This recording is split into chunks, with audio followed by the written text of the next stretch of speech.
Bloomberg Audio Studios. Podcasts, radio, news. Mayor of Milwaukee, Cavalier Johnson. Mr. Mayor, it's great to have you here at the table with us. Thank you for coming over. Thank you. I know you have a couple of things going on today. I've been talking to Republicans, Kailey too, here on set and outside walking around the streets and at the convention hall. Everyone seems to be a pretty big fan of Milwaukee. So have we put this behind us? Well, when I first heard that, that was news to me too. Cause yeah, okay. I remember going to Washington to do the final pitch to the Republican National Committee's headquarters, and nowhere around were any former presidents. It was just me and the county executive and our team here. But so he didn't pick Milwaukee? No, he didn't. It was hard work by our Visitors and Tourism Bureau, us selling Milwaukee, and ultimately that's what transpired to get us to where we are today. Mm-hmm. But like you, I've been talking to a lot of Republicans who are here from across the country, and even foreign press as well. Everybody's just blown away by the city. First time here, their first impression of Wisconsin is this, and they love it. Well, it takes a lot to put on a convention like this, especially in the aftermath of an assassination attempt. We have all borne witness to the incredible amounts of security, the barriers that have been acted, police who have come in from out of state. What kind of resources go into hosting this? And net, does it cost the city more or gain the city more in terms of economic impact? Sure. So in terms of the security apparatus, which is the largest expenditure we have here, cities who host these sort of events get a grant from the federal government. So typically those grants have been stuck at $50 million going back to 2004. That was the first year that these conventions, both the Republican and Democratic national conventions, were getting funding for them in the wake of 9/11. Then, as you look to today, 20 years later, things are a little more expensive. So myself, county executive, partners on the ground here in this community, we worked in a bipartisan manner. We went to Washington, D.C. We lobbied members of Congress, Republicans and Democrats, and asked for a $25 million increase to support this convention. Our lobbying was successful, and so there's $75 million going to support the security efforts around the convention. So this is massive.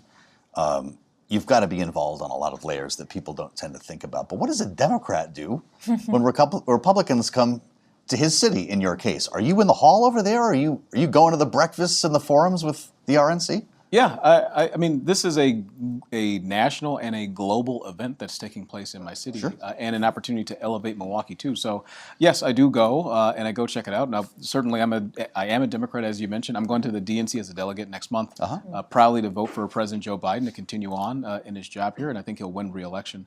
However, at the same time, there's the political end, and then there's the business end. The business, for me, is making sure that we promote Milwaukee across the world. That's what I want to do. Mm-hmm.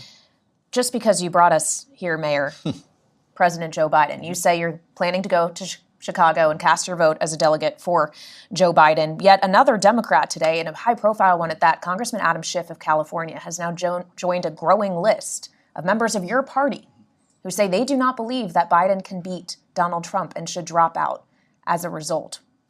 What do you think about that? I think he and other Democrats are wrong. There's only one person in the United States who has ever beaten Donald Trump in a political contest, and his name is Joe Biden. He has an outstanding record to run on over the course of the last 3 years, and he's got tremendous plans for a second term.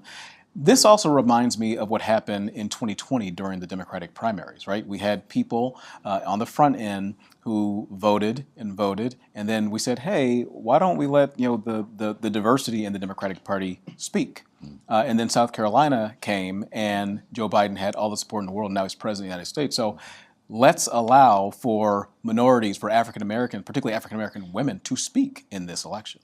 But the data would suggest that more and more they are turning away from President Biden. Well, you don't believe that? Well, I can tell you this. I go out and I speak to my constituents. We were having a conversation just about festivals and things like that on the ground in this city.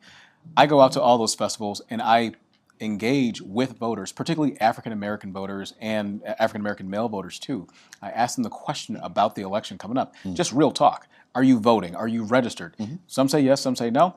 Many of them have said yes, and I say, okay, who are you voting for?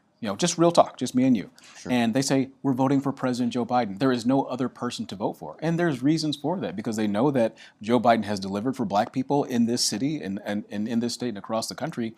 And they know what they would get under a second Trump presidency. Yeah. And so my understanding from talking directly with my constituents is that they are voting for President Joe Biden. And Wisconsin's going to be awfully important if he's going to pull this off. A lot of folks say he cannot be the president without Wisconsin, Michigan, Pennsylvania. That said, you're referring to 4 years ago here almost, and I remember that. I talked to Joe Biden in New Hampshire on what was supposed to be the eve of his campaign ending, and things turned out a lot differently. But where's he going to be 4 years from now is what many people are asking. The oldest president ever.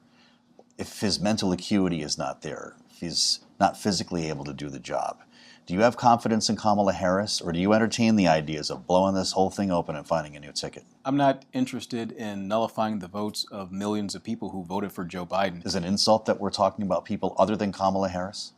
Yes, it is. Yes, absolutely it is. But the fact of the matter, regardless of who we're talking about, Joe Biden is the nominee. Anybody, even including Democrats who are saying he should drop out, they had the opportunity to run against him in the primary. They chose not. They chose not to do it. President Biden got the votes necessary. He's got the delegates necessary. He's going to be our nominee. We are going to support him. And I believe he's going to win, not just in Milwaukee, but in Wisconsin, and win re-election to the presidency. What does it take to win Wisconsin? What's the winning issue in Wisconsin?